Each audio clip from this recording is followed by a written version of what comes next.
আয়নায় নিজেকে দেখে আমার কেন যেন কান্না পেল। আমার সেই চোখ, সেই পাটপাতা মুখ কোথায় গেল? নিজের আগের চেহারাটা কোথাও খুঁজে পেলাম না।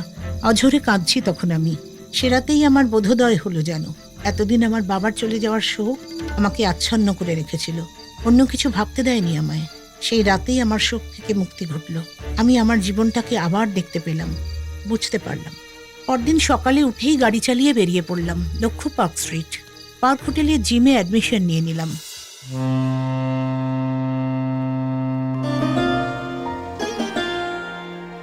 মনের বন্দরে দাঁড়িয়ে নোয়ার গল্প জাহাজ এখন শুধু গল্পের সাগরে পাড়ি দেওয়ার অপেক্ষা। এই ছাড়লো গল্প জাহাজ। উঠে পড়ুন শিগগিরই। রকমারি গল্পের 7 সমুদ্র পেরিয়ে চলুন আমরা যাই অনন্য এক আনন্দ সাগরে। নোয়ার গল্প জাহাজ। উত্তম দা আমাকে এই নিঃসাধ্য দিয়েছিলেন একটু একটু করে, কিন্তু তা ছিল অত্যন্ত পরিমিত। তারপর বাবা চলে যাওয়ার পর আমি হয়ে উঠলাম নিজের গার্জেন। তবে নেশা করে বেলেল্লা পান্না করিনি কখনো। এই প্রথম কিংবদন্তি অভিনেত্রী সাবিত্রী চট্টোপাধ্যায়ের আত্মকথন সত্যি সাবিত্রী, নির্মাণ লীনা গঙ্গোপাধ্যায়। এরপর আমার একমাত্র লক্ষ্য হলো রোগা হওয়া। সে রাতে ঘুম এলো না।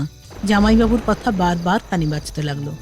আমার ভবিষ্যৎ যেন আমার চোখের সামনে ফুটে উঠতে লাগলো।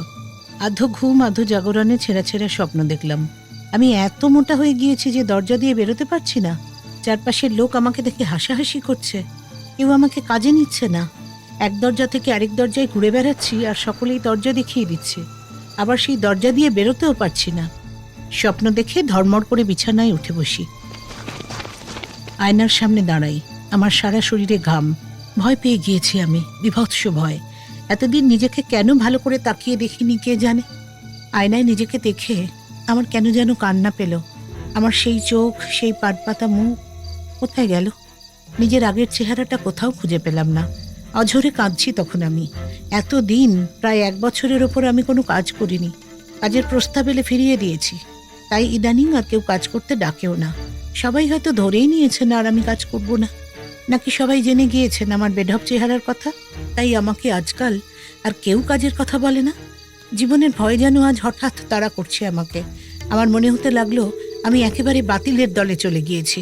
একটা সাধারণ জীবন অপেক্ষা করে আছে আমার জন্য। আর এইভাবেই কর্মহীন থাকতে থাকতে একদিন চলে যাব আমি এই পৃথিবী ছেড়ে। নিজের কাছে নিজে শপথ নিলাম, কাল ভোর থেকে নতুন জীবন হবে আমার। আর এভাবে নিজেকে শেষ করব না আমি।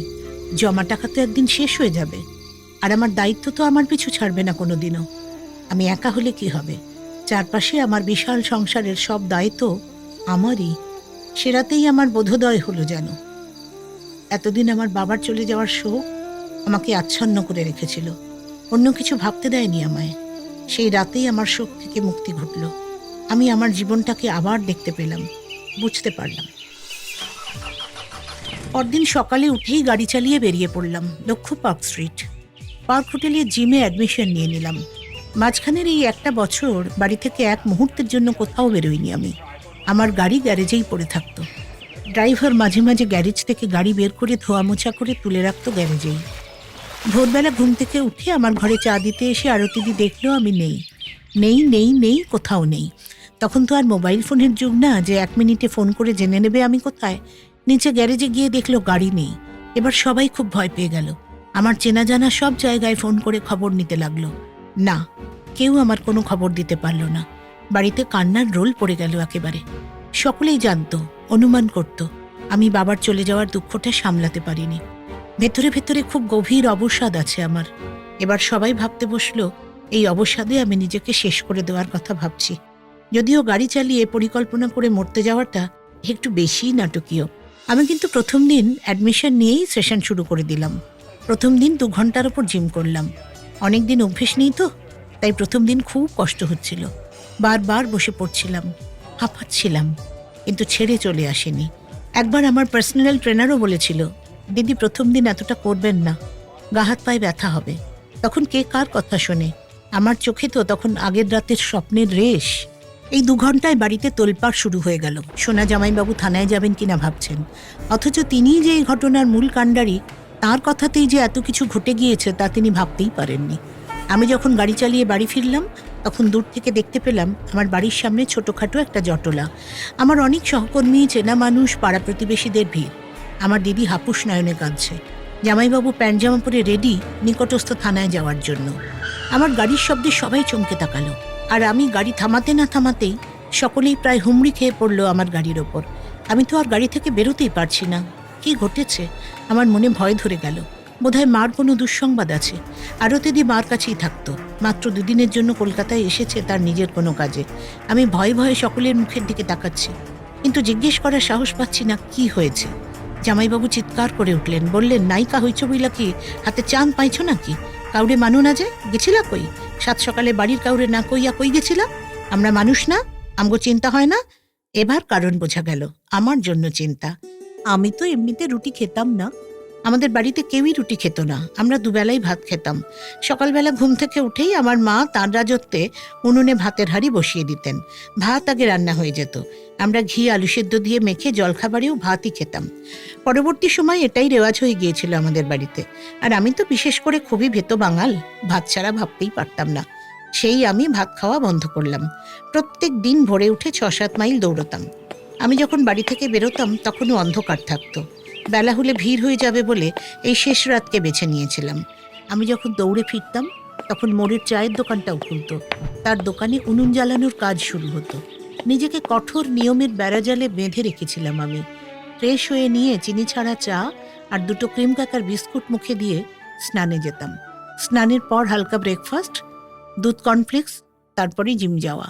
2-3 ঘন্টা জিম করে বাড়ি আসতাম। দুপুরে একটু স্যুপ আর শাকসবজি, মাছ। আজ পর্যন্ত আমি আর কখনো নিজেকে প্রশ্রয় দিয়ে মোটা হতে দিইনি। না, ভাত অবশ্য বেশি দিন ছেড়ে থাকতে পারিনি। একবেলা 1 মুঠো ভাত আর মাছের ঝোলে আমার চাই, কিন্তু সেটা পরিমাণ মতো। দুপুরের খাওয়ার পর ঘরের জানলা দরজা বন্ধ করে ঘুমিয়ে নেওয়া এই 1 বছরে আমার অভ্যেস হয়ে গিয়েছিল। এখন দুপুরে ওই সময়টায় ফোন করে করে সবাইকে জানাতে লাগলাম আমি আমার কাজের জন্য তৈরি।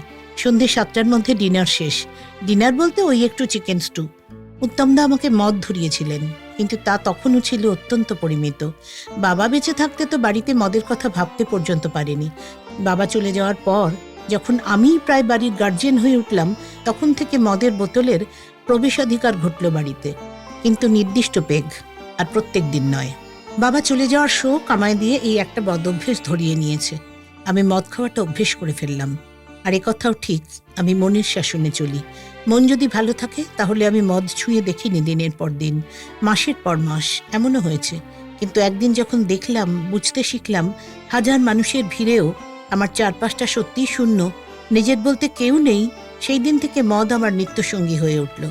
তবু একটা কথা হলফ করে বলছি, চিরকাল আমিই মদকে খেয়েছি, মদ আমাকে কখনো খেতে পারেনি। আর মদ খেয়ে কখনো বেলেল্লাপনাও করিনি। অনেক রথী মহারথীকে দেখেছি নেশা করে পার্টি শেষে নর্দমায় গড়াগড়ি খেতে। তখন তাদের আকাশের মতো সম্মান ধুলোয় লুটুপুটি খেয়েছে। করুণা হয়েছে তাদের দেখে। আমাকে এমন করুণা দেখানোর সুযোগ কিন্তু কেউ কখনো পায়নি। আজও যদি মনের মতো কোনো সঙ্গী পাই, বন্ধু পাই, তাহলে মদের থেকে সেই সঙ্গীই হবে আমার বেশি কাছের জন।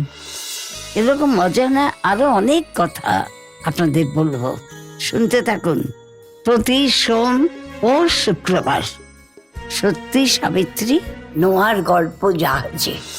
নানা স্বাদের গল্প শুনতে আজই সাবস্ক্রাইব করুন নোয়া গল্প জাহাজ। প্রেস করুন বেল আইকন।